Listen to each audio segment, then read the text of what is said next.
Le sacrement du baptême. L'initiation chrétienne s'accomplit par l'ensemble de 3 sacrements, le baptême qui est le début de la vie nouvelle, la confirmation qui en est l'affermissement, et l'Eucharistie qui nourrit le disciple avec le corps et le sang du Christ en vue de sa transformation en lui. Allez donc, de toutes les nations faites des disciples, les baptisant au nom du Père et du Fils et du Saint-Esprit, et leur apprenant à observer tout ce que je vous ai prescrit.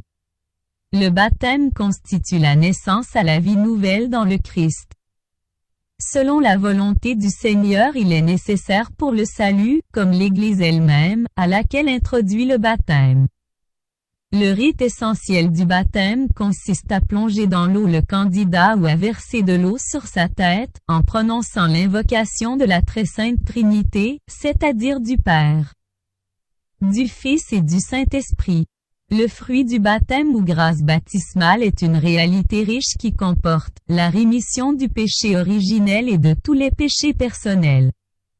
La naissance à la vie nouvelle par laquelle l'homme devient fils adoptif du Père, membre du Christ, temple du Saint-Esprit par le fait même, le baptisé est incorporé à l'Église, corps du Christ, et rendu participant du sacerdoce du Christ.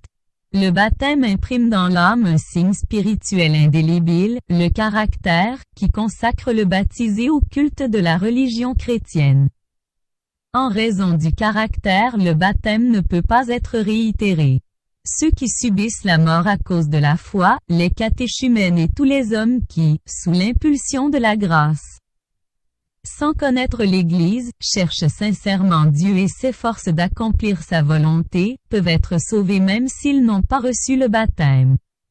Depuis les temps les plus anciens, le baptême est administré aux enfants, car il est une grâce et un don de Dieu qui ne suppose pas des mérites humains. Les enfants sont baptisés dans la foi de l'Église. L'entrée dans la vie chrétienne donne accès à la vraie liberté.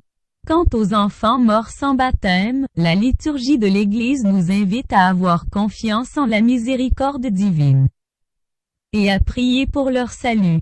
En cas de nécessité, toute personne peut baptiser, pourvu qu'elle ait l'intention de faire ce que fait l'Église, et qu'elle verse de l'eau sur la tête du candidat en disant « Je te baptise au nom du Père et du Fils et du Saint-Esprit ».